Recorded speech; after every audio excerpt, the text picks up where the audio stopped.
If you're looking to buy a car, whether it's new or used, please don't make the payment your top priority, because if you do, there is a good chance that you could end up paying way more than you need to on the car just because you're not prioritizing things in the right order.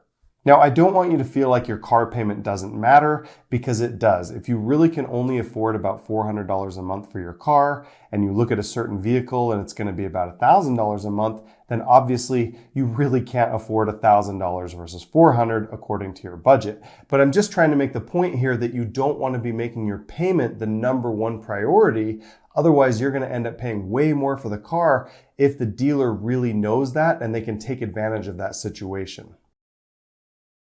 Because the biggest problem a lot of consumers have with putting the payment as their top priority is that you can really just move numbers around and get that number to work for them. And the problem with that is a lot of the time it's not worth it. And so I'm going to give you guys some examples here so you can see exactly what I'm talking about as to why you don't want that payment as your top priority. So let's pretend that you decide that $400 is what you can afford for a car, and you go into a dealer and you find a car that's going to work for you, and it's $20,000 at 5% interest over a 5-year loan period. Now that payment is going to end up being about $377 a month, which is kind of right on par with what you've decided your budget is at $400. So that's just a normal example here of getting your payment right where it needs to be. But the problem is if you prioritize that payment all the way to the top and somebody knows that and they take advantage of you, then it can end up being a real problem. Because let's say that you went and bought that exact same $20,000 car, but the dealer now charged you $2,000 more for the car because they knew that they could, and they charged another $3,000 of fees and extras and different service agreements because you agreed to all of that. So now that $20,000 car is now $25,000. Now what the dealership is going to do is they can actually raise the interest rate. Let's say they go up to 7%, so they can actually make a little bit of a cut on the interest rate as well. And then they just raise the term to an 84-month loan. So that ends up being a 7-year loan rather than the 5 that we had earlier. And believe it or not, you run the same math and you are going to pay $377 a month again for this exact same scenario for a car that's costing you $5,000 more, 2 years longer on the term, and 2% more in interest every single month.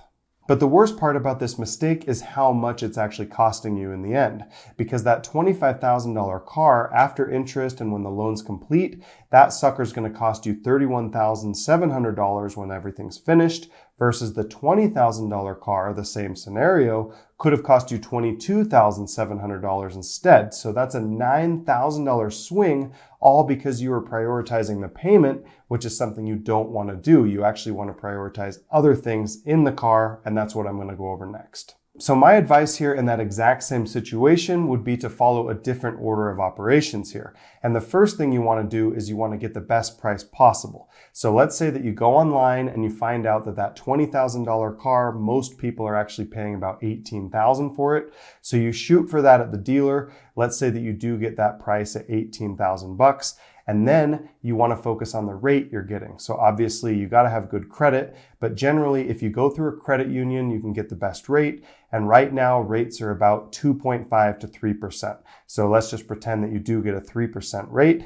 And then the last thing you want to take care of is how long you're going to have the loan for. And honestly, in my opinion, I don't think the car loan should be higher than 60 months because that is just a recipe for going upside down in your car, meaning you owe more than the car is actually worth. So let's pretend that you do stick with a 60-month loan. Now I'm going to show you guys this math side of things because it's a lot better than even the other scenarios that I showed you. So in this equation of not prioritizing the payment, you got the car down to $18,000. Congratulations. You got the rate down to 3%, which is excellent. And then you stuck with a 60-month term or 5 years because you know that you don't want to go over that. And so now your monthly payment is only going to be $323 a month, which is still well within your $400 a month budget. And you're going to spend a lot less in interest. Because in total, when everything's finished, this scenario is going to end up costing you $19,400, which is only $1,400 in interest, versus the other scenarios I was telling you that was about $5,000 in interest. So you really want to prioritize different things with your vehicle and not prioritize the payment. Prioritize the price of the car, the interest rate, and the term, meaning how long it is, because those are a lot more important than just the payment, because like I said, you can always just move numbers around and you can get that payment to where anybody wants it, but it doesn't mean that that's a good value. Now, if you are curious how much car you can actually afford, I do have a video over here that kind of goes over a simple math equation to figure out how much you should really be spending on that monthly payment. So check that out if you're interested. But thanks for watching this one. Have a great day.